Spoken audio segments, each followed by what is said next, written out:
Now this illustration deals with locked rooms or enclosures in accordance with NEC 110.34C as in car. Now we're dealing with systems over 1,000 volts. And notice you would have a label, a sign, as you see to the left, and it says danger, high voltage, keep out. OSHA accepts this type of a sign, and notice the one to the right is danger, high voltage, authorized personnel only. And if they haven't changed their way of doing business, OSHA would allow either one of these would be fine. And then notice you had junction boxes, pull boxes, and things like that. Then 314.72E as in ed would require the same type of sign. We were running conduit underground, metal conduit with high voltage systems. We had to encase that in say 2 inches or 6 inches of concrete, red, to identify it. Today in some of the states, county cities, they may let you identify it by putting a red ribbon, you know, over the area down by the conduit to let you know that you're getting into it at a certain burial depth so you don't go down further. Then notice we, in chapter, if we looked at figures 5-27 and 5-29 in chapter 5, if you've been going through these chapters with us, we reviewed some of the high voltage requirements of Article 490. And notice if you're above ground, 300.37 lists wiring methods. If your raceway systems happen to be in the ground, then it's 300.50, as you see in the illustration to the right.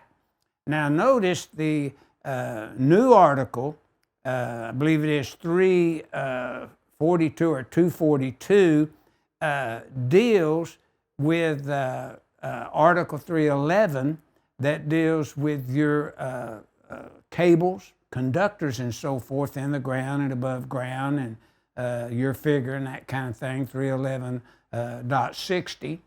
But the components that are inside the service equipment or service switchboards and things are in Article 490. 490.21a deals with, say, circuit breakers. 490.22b as in boy deals with fuses. If we're maintaining these fuses at interval checks and visual checks and so forth, then we know NFPA 70B, Chapter 17 and 18 deals with our subject. So if we look at the warning signs, sections that we should review, we start with 110.34C, 110.34C. We would look at 490.53 and 490.55. For pull boxes, junction boxes, in those areas, we'd look at 314.72E as in ed. Some states, counties, and cities, if you should have high voltage conduits and things, they require an identification of those conduits, and sometimes just red color coding. About every 25 foot, they'll let that identify them. But make sure if you're installing systems over 1,000 volts, check with the authority having jurisdiction for the state, county, or city to see if there are any special electrical ordinance rules that would govern these installations.